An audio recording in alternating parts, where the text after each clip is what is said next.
Alors vous revenez de Turquie, vous avez fait une belle 3e place au championnat du monde scolaire. Ce que nous voudrions savoir, c'est comment arrivez-vous à concilier votre carrière de haut niveau sportive et votre haut niveau d'études, puisque vous êtes au lycée où vous réussissez pleinement? Et pour l'instant, on est au lycée, donc c'est pas encore un niveau, je pense que c'est pas encore un niveau d'études. On peut arriver à faire les stages et les compétitions tout en réussissant scolairement. Par contre, après, quand on va quitter le lycée, il va falloir trouver un centre où on pourra s'entraîner et étudier suivant nos différents parcours professionnels. Pour l'instant, on est à la section sportive présentation à Saint-Étienne, du coup on a des horaires aménagés pour pouvoir s'entraîner. On a des après-midi où on n'a pas de cours. Bonjour Marion. Bonjour. Alors en UNSS, tu as participé au championnat de France par équipe mixte. Comment as-tu vécu cette mixité en compétition? Eh ben, c'est la seule compétition, enfin les deux années de suite que j'ai fait en UNSS en mixte. Et moi j'ai adoré parce que déjà en équipe, ça apporte déjà une énorme émulation et en plus c'est vrai que la mixité, ça apporte un équilibre, ça apporte... En fait, je trouve qu'on en a besoin. On a besoin après derrière, on fait avec les points forts, les points faibles de chacun, on établit une stratégie pour pouvoir gagner ensemble et ça m'a beaucoup apporté. Je trouve que, parce que cette année, j'ai fait en FFSU en étudiant et c'était individuel et j'ai vraiment préféré en UNSS par équipe mixte. Ouais, c'est trop bien. Et comment arrives-tu à concilier tes études et ta pratique de haut niveau, puisque tu es championne de France universitaire 2015, membre de l'équipe de France, et tu as fait 9e au dernier championnat d'Europe? Je suis à l'INSA de Lyon, donc c'est une école d'ingénieur. Je suis encore en prépa intégrée. Et en fait, il y a une section sport-études, et du coup, on a des horaires aménagés, et derrière nous, avec ces horaires, on s'entraîne, en fait, on arrive à organiser notre emploi du temps. Et c'est vraiment pratique de pouvoir du coup, faire une école d'ingénieur tout en continuant le sport au niveau. C'est grâce à l'INSA en fait, du coup, je peux continuer. Voilà. Alors, bonjour, Cécile Locatelli. Je suis actuellement entraîneur du pôle espoir de foot féminin de Bongelin. Et puis, j'ai eu la chance d'être sportive de haut niveau. J'ai fait toute ma carrière en football à l'Olympique Lyonnais. J'ai eu la chance aussi d'être internationale avec 49 sélections, en participation à des championnats d'Europe.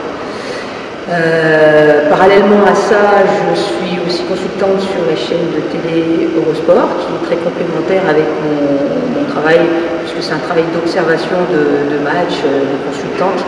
Donc forcément, ça me permet aussi de rester au contact du haut niveau et de pouvoir voir en fait l'écart qu'il y a entre la formation pour arriver au haut niveau. Donc ça, c'est un point fort. Et puis récemment, j'ai été nommée sélectionneur de l'équipe de France féminine des moins de 16 ans, voilà, qui est aussi très complémentaire avec mon travail d'entraîneur du pôle, puisque là, on touche vraiment le haut niveau sur la catégorie moins de 16 ans. Donc ça me permet de voir si le travail de la semaine, du mois, de l'année est bien fait et que les jeunes filles soient bien formées, bien préparées pour mon niveau. Comment avez-vous négocié votre conversion après votre carrière sportive et surtout, pensez-vous que c'est plus difficile en étant une femme? Alors, je pense qu'une reconversion, ça se négocie pas après, mais ça se négocie déjà pendant sa carrière sportive.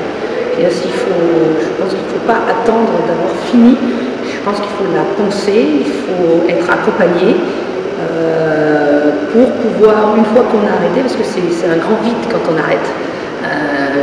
Quand on est encore dans le milieu du sport et du sport de haut niveau, on est souvent assisté, on a souvent des plannings qui sont faits pour nous, et puis quand ça s'arrête, il y a toute une organisation à mettre en place, ne serait-ce que des horaires, ne serait-ce que des rendez-vous, ne serait-ce qu'une organisation dans son travail.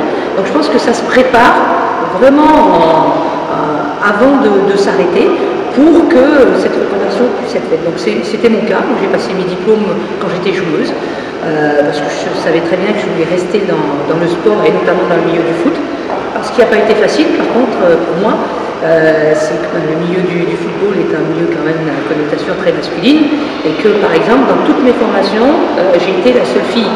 Que ce soit du premier niveau de diplôme que j'ai passé jusqu'au certificat de formateur qui est le dernier niveau pour s'occuper, pour remplir le cahier des charges pour les sports.